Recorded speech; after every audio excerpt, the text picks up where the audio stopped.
ngayon ang ipapakita ko sa inyo ngayon, no, mga ka-IT, na ang ating meron po akong sariling version ng ating smoke detector. So yung kanyang capability niya ay unang-una kaya na secure yung ating buong equipment, no, sa ating bahay. So hindi sa halimbawa, umalis tayo ng bahay dahil naiwan natin nakasindi yung ating mga electrical electronics natin, kaya ng electric fan, suga. So syempre, pag magkaroon ng mga ng sunog, ng electrical circuit, i-off na yan kon. Ma-off na yung mga power. Papatayin niya muna, sisecure niya muna yung mga natin, mga gamit. So ngayon, para hindi na lumala yung sunog. So and then pangalawa, kung wala naman tayo sa atong bahay, ay mag-a-alarm po siya sa ating cellphone para magpa-remind na meron siyang na-detect na smoke. So yun po yung magiging function ng ating smoke detector. So gagawin po natin, nag-iisa-isa muna natin paanda rin, no, ng ating mga gamit. So via voice command, turn on the fan.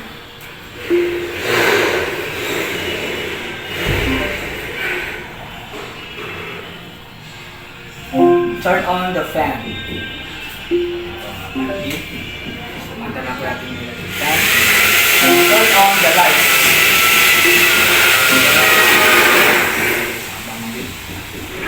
Lights on. Wala po network, ha. Okay. Disco lights on.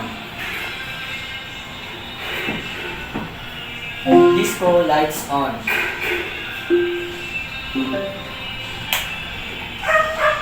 Turn on the disco lights. So yan po, no? So makita po ninyo, meron tayong tatlong dalawang suga at isang electric fan na pinandar. So gagawin po natin ngayon ay gagamitin po natin yung smoke detector.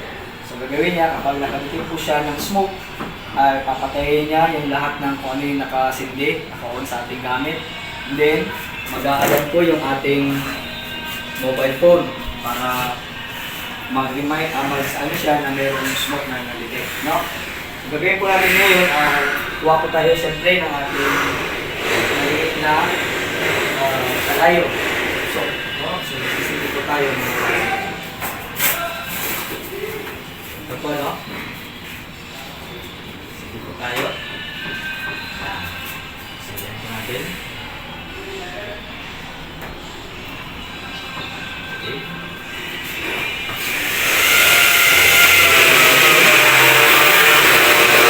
Master po natin mabuti mga ka-IT, no? Kung papatayin ba niya lahat ng mga gamit na nakabukas, mahangin. Ayan po mga ka-IT, no? Siyempre, mag-aaral po yung ating smoke detector. Ayan po. Ayan na po. Ayan po natin kung ano yung nangyari. Ayan po mga ka-IT. Nag-alarm siya, then tingnan po ninyo yung ating cellphone. So nag-alarm din po ang cellphone natin, na ibig sabihin ay nagbato po ng signal, no, yung ating smoke. Then tingnan po natin kung nagpasa ba siya ng notification, no? So yan, pakinggan po ninyo mabuti. So yan po, no, nag-alarm po. Yan po, no. So puntahan po natin yan. Ayun, so makita po niyo yung mga ka-IT, no? Ayan po, mayroong palong smoke alarm, no, smoke detected, attention, smoke detected. So yan po yung notification na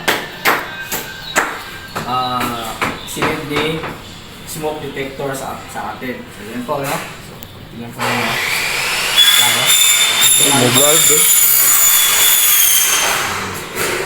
At least makita po ninyo mga ka-IT, no? So, yan lang po, tara mga ka-IT. That's all. Salamat po. Ito, ceiling fan. Dapat nakikita ako. Medyo layo ka. Ayan. Okay. So, computer, turn on the ceiling fan. Okay. Computer, turn off the ceiling fan. Okay. The next, yung ato ang switch, switch light. So, ano siya? Kanang, bali, switch type, no? Computer, turn on the switch 1. Computer,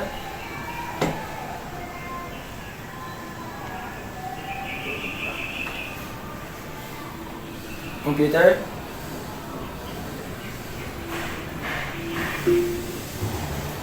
computer, turn on the switch 2. Computer, turn off the switch 1. Computer, turn off the switch 2. Okay.